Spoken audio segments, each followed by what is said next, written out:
Small talk. Being interested in the person you're talking to.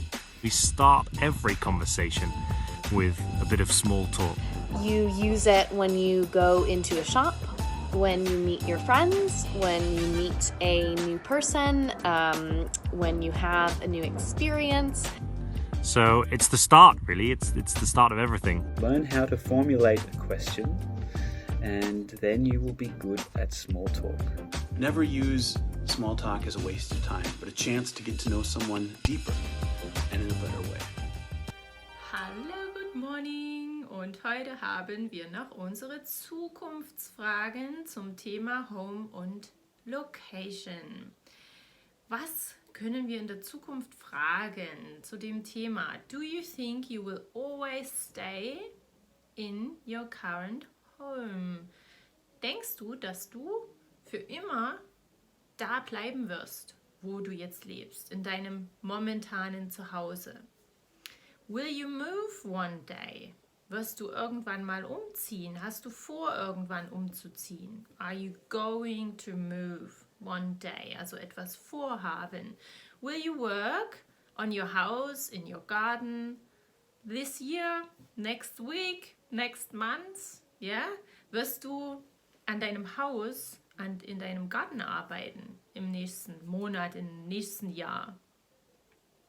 Schaut mal, ich habe Adam etwas ausgefragt, Adam hat mich etwas ausgefragt und wir werden mehr übereinander herausfinden.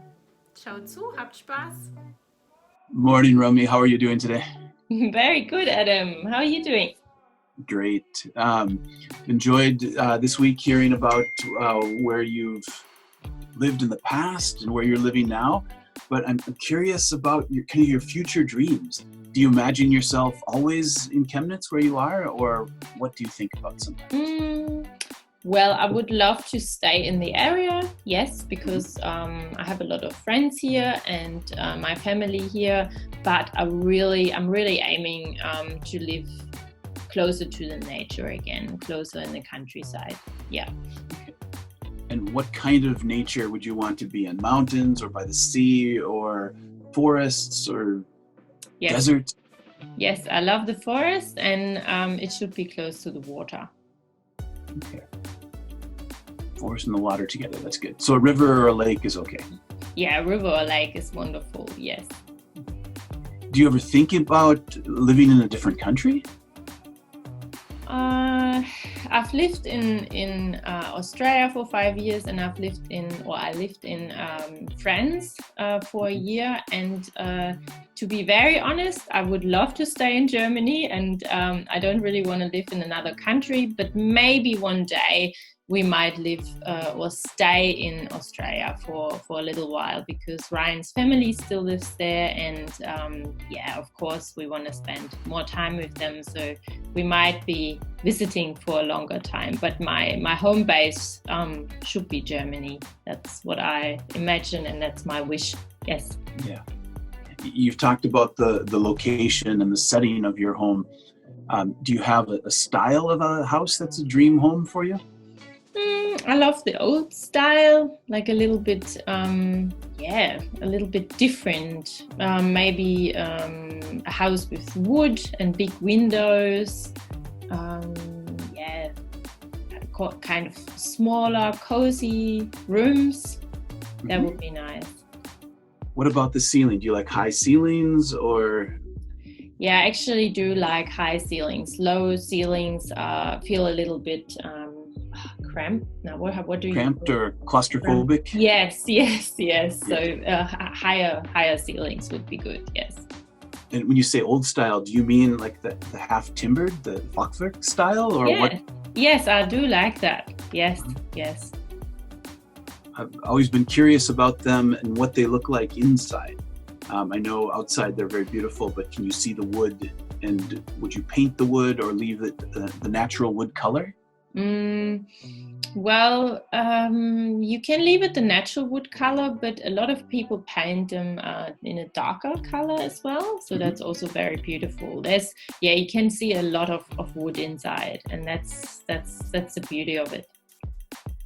And for the interior and the design, Are you someone who likes to get everything from IKEA, or do you like to make your own furniture, or try to do some old retro style or vintage things, or a mixture? I'm a fan of second-hand furniture, so I don't really like to buy everything new because I think it's a bit of a waste. And I love making things, whereas I gotta say that I'm not 100% talented, but if I have a helping hand and someone who can show me to do measurements exactly and to put things together exactly, then yes, I love doing and making things myself. Yes. What about balconies or terraces?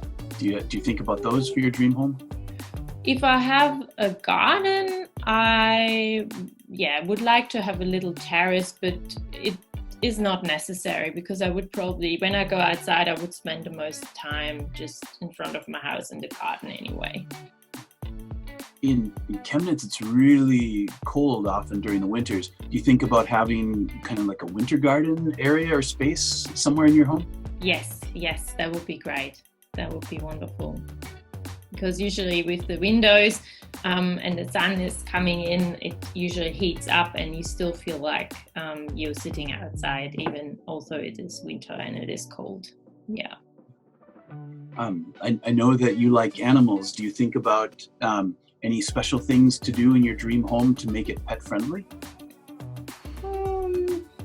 Well, it would be nice to have a big area, big garden area, maybe a little bit of a field close by where I can have some horses or just see horses around me. So that would be nice. And because I have a dog already, I suppose it's good for him or for my dog not to have too many stairs or staircases in the house. Yes. So one floor is enough. Really, the basement or ground floor is enough. I've heard that as dogs get older, the stairs are very difficult for them and their leg bones. Yeah. Yes, so it would be pet friendlier not to have staircases there. Great. Good. Thanks for sharing your visions of your future dream house. I hope someday to see it. A pleasure. Yes, the picture is kind of coming all together now. Very good. All right, Adam, then talk to you next time. Thanks. Bye Take care. bye. Freue mich auf eure Meldung und seid gespannt auf das nächste Thema.